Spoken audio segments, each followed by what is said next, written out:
Here we go, another rant video. I didn't want to make this rant video because when I read the subject matter, I knew this video is going to rub the YouTube algorithm the wrong way. Like, really?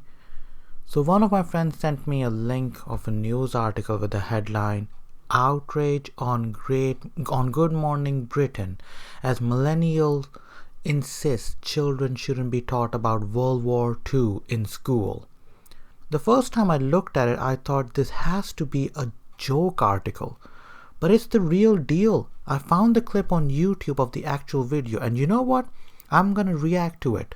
Or rather, to the spiciest bits anyway. So let's jump into it. Should millennials know more about our most recent conflicts? Or is it time for old people to stop talking about the war? Well, joining us now is former Ofsted Chief Inspector Sir Michael Wilshaw, who says it's imperative it's taught in schools, and Freddie Bentley from the first series of Channel 4's The Circle, who says it's not good for children's mental health. Why am I not surprised that the millennial looks like this? I mean, what the hell is wrong with millennial these days? He looks like Ruby Rose's twin brother. So why do you think that, Fred? Firstly, I want to start off by saying that I find it very, obviously it was a hard situation in World War II, and I don't want anyone to think that I'm being disrespectful in that way whatsoever. Hard situation? Son, more than 50 million people died. Have you seen the gear on that an army soldier carries? I had the opportunity to lift a real sniper rifle once, and that gun was bloody heavy. Top that up with the bag they carry over their shoulders, a sidearm, and who knows what else. The weight mounts up. Back in the old days when World War II was actually taking place, people fought not because it was their duty to do so, but because it was the right thing to do.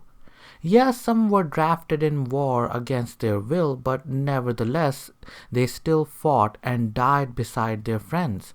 People out there lost brothers, fathers, and sons.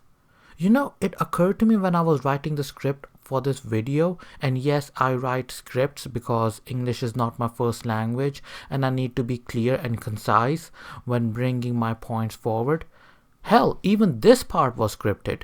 Anyways, it just occurred to me that considering SJW snowflake millennials are so obsessed with disregarding men and their toxic masculinity so much, that it shouldn't come as a surprise to me. It shouldn't come as a surprise to no one that they are now going after World War II. I mean, if it wasn't for World War II, I would probably be a slave right now because I'm not white. Jews would have been extinct right now, and this crazy soy boy here would probably have been jailed because he looks gay. I mean, he probably isn't gay, but that shirt, that hairstyle, and especially those bros, man, they're telling me something. Yes, this part was scripted too. However, I will stand by the point that I don't think it's as educational in the way that there's so many problems going on in the world at the moment, like Brexit, that's not taught in schools. Why the hell do you want to teach Brexit in school? Also, Brexit is still ongoing. What the hell are you going to teach? Also, World War II is part of history. Brexit is current affairs embedded in politics, and whether you think Brexit is good or bad depends on where you stand politically, and teachers in general are quite left-leaning, so I wouldn't really rely on teachers teaching kids about Brexit. I would rather have some businessman or an accountant teach kids what Brexit is. Oh, and if you want to know, I was actually against Brexit, but that's my opinion, and you can disagree with me, no problem. But here's the thing, can we rely on our school system to teach kids what Brexit truly is? Especially when our politicians who are in charge of making sure that we land a good deal don't know themselves what to do. Yeah, let that soak in. And climate change, which is a situation that I feel like we should be aware of. All hail Greta Thunberg. Or whatever the hell her name is. Oh shoot, nearly knocked off the mic. Yeah, it's staying in. I don't want to do that again. Thank you.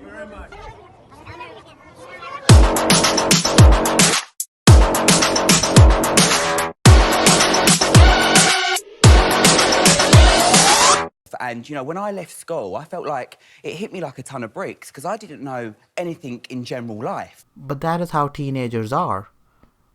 When we all left school, we had no idea what to do. The idea of school, as to my understanding, is to make us knowledgeable and to inspire us. So when we leave school, we pursue our dreams. So if you or anyone else leaves school and has no idea what to do, it's perfectly fine. You progress in life when you go to college or university and take on a proper subject. I felt like I was going out to the world. I've completed my GCSEs. I felt like I knew that what I was doing in life. Then all of a sudden, it hit me because I didn't know how to save for a mortgage. If you didn't know how to save for a mortgage, then point your fingers where they need to be pointed at, and that's at yourself. You decided to go out and get smashed. You decided to go out and buy expensive clothes, phones, or go on holidays. You have no one to blame but yourself. The school can teach you how to work out your expenses. It cannot teach you how to control your expenses. Typical millennials, man, blaming everybody else except themselves. So I feel like instead of, you know, focusing so much on our history and holding on to this past, that we can let it go a little bit. I'm not saying get rid of it totally, but let go of it a little bit today and let go of it completely next year. Yeah, I know how these things operate, mate. Let go of it a little bit and replace it with a subject that is going to be beneficial to us that feels in more the relevant. future. You know what? When I order a McDonald's, I don't use a Pythagoras theorem to pay the cashier. But we still had to learn the damn thing. But guess what, kiddo? I'm sure there were some kids out there who enjoyed working with Pythagoras theorem and are now working with numbers at a high-paying job. Just because something you learned at school seemed useless now doesn't mean it's useless at all. Some kids might take inspiration from World War II stories and might enroll in the army. Some may pursue history or even geography or something. Guys, I'm gonna skip a little bit further in the video just so I can keep my video under 30 minutes because I don't want to react to the whole thing. Sorry, I'm just gonna skip a few bits. But I don't think it needs to be put in such a young way to young children, like mentally, in their mental health, to be told that this certain amount of people died for you. I think it's a lot of... You mustn't exaggerate. I mean... No, I don't think I am exaggerating. I remember learning in it as a child and thinking, my God, it's so intense. I don't think this soy boy here realizes the amount of kids who play Battlefield 1 and Battlefield 5 online. I mean, they shouldn't play it, and shame on those parents who let their kids play 18-rated games when they shouldn't be playing it. But come on, dude, learning about history is nowhere near as graphic as games or movies. And suppose you get rid of World War II from history. Next thing you know, you'll be coming after the video games and movies because kids can get access to them. No, sir. How about no? Children need to know that it's a dangerous world out there. Of course they need to know, but I don't think... that crossing the road is sometimes dangerous. Of course, They need to know that if they get too fat, there are obesity issues now. Excuse me, sir, but body positivity is a thing. My body, my choice. How dare you, sir? Big girls have feelings too, you know.